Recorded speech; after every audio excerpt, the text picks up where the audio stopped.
رقت عيناي شوقا. Assalamualaikum warahmatullahi wabarakatuh. Perkenalkan, kami dari kelompok 8. Nama saya Raisa Aristawati. Saya Sofia Fardina. Saya Julfa Karmila. Saya Reza Fitri. Saya Nabila Anissa. Saya Nurdiani Sapitri. Materi kami kali ini adalah menganalisis sumber hukum Islam yang mutapak atau disepakati. Yang pertama ada Al-Quran. Al-Quran secara bahasa berasal dari kata qoro'a yaqra'u Qur'ana, yang artinya bacaan atau dibaca. Sedangkan secara istilah, para ulama usul fikih mengemukakan beberapa definisi. Salah satunya adalah sebetulnya masih banyak terdapat sejumlah definisi yang dikemukakan oleh usul fikih namun memiliki arti yang sama. Terdapat 5 pokok isi kandungan Al-Quran. Yang pertama ada tauhid, ibadah, janji dan ancaman, jalan mencapai kebahagiaan, riwayat dan cerita. Pedoman Al-Quran dalam menetapkan hukum sesuai dengan perkembangan dan kemampuan manusia. Bismillahirrahmanirrahim. Bismillahirrahmanirrahim.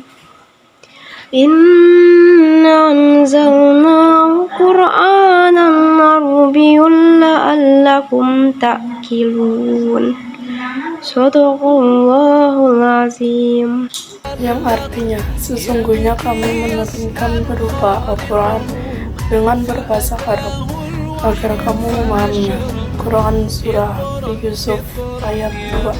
Dan al-hadis, hadis menurut bahasa mempunyai beberapa macam, yaitu ada baru, dekat, dan berita. Adapun pengertian al-hadis menurut istilah ahli hadis sebagai berikut ini.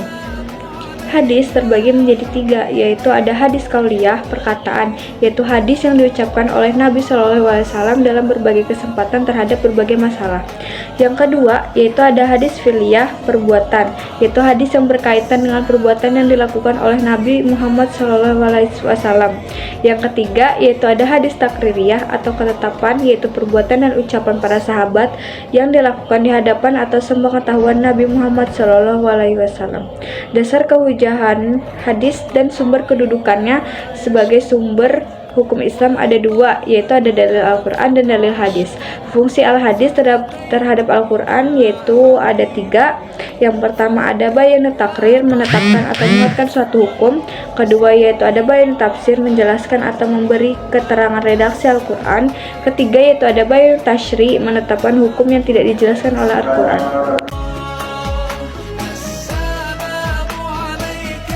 Ma'di fasallallahu alaihi wasallam qawlan aw fi'lun aw takriran aw najwa. Yang artinya, segala sesuatu yang disandarkan kepada Nabi SAW, baik berupa perkataan, perbuatan, ketetapan atau takrir dan sebagainya.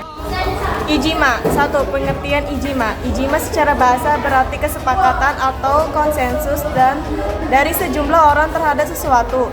Adapun ijma secara istilah usul fikih dapat dikemukakan sebagai berikut. 2. Dasar kehujahan ijma dan kedudukannya sebagai sumber hukum Islam. 1. Al-Quran. 2. Dan al-hadis. Rukun dan syarat ijma. 1. Haruslah orang yang melakukan ijma itu dalam jumlah banyak. 2. Seluruh mujtahid hukum syara dimusyawarahkan oleh mujtahid yang berasal satu daerah atau negara saja. 3. Mujtahid yang melakukan kesepakatan harus terdiri dari daerah Islam. 4. Kesepakatan hendaklah dilakukan mujtahid yang bersifat menjauhi hal yang bid'ah. 5. Hendaklah dalam melakukan ijma mujtahid bersandar kepada sandaran yang disyariatkan. Macam-macam ijma. 1. Ijma syari. Macam-macam ijma. 1. Ijma syahih. 2. Ijma suku. 3. Ijma qat'i. 4. Ijma juni.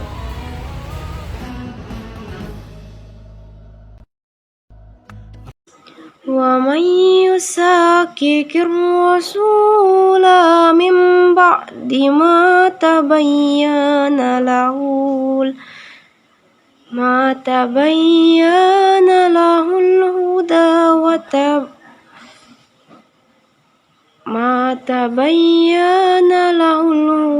ويتبع غير سبيل المؤمنين نوله ما تولى ونصله جهنم وساءت مصيرا. Yang artinya, dan barang siapa yang menentang Rasul sudah jelas kebenaran baginya dan mengikuti jalan yang bukan jalan orang-orang mukmin, kami biarkan ia leluasa terhadap kesesatan yang telah dikuasainya itu, dan kami masukkan ia ke dalam jahanam, dan jahanam itu seburuk-buruk tempat kembali. Ini saya akan menjelaskan kias. Menurut bahasa, kias artinya mengukur sesuatu dengan sesuatu yang lain. Menurut ulama, Abdul Aziz Karim menyebutkan definisi kias sebagai berikut. Menurut kias ada 4. Yang pertama al-aslu, yang kedua al-far'u, yang ketiga al-hukmu, dan yang keempat al-ilat. Macam-macam kias ada 5. Yang pertama kias Allah, yang kedua kias musawi, yang ketiga kias dilalah, yang keempat kias syabah, yang kelima kias adenan. الحق ما لم يرد فيه نفس على حكمه بما ورد فيه نص على حكمه في الحكم لإستركهما في ذلك الحكم. Yang artinya menghubungkan sesuatu yang tidak dijelaskan oleh nas hukumnya dengan sesuatu yang telah dijelaskan di dalam nas, karena antara keduanya terdapat persamaan ilat hukum. Sekian dari kami. Wassalamualaikum warahmatullahi wabarakatuh.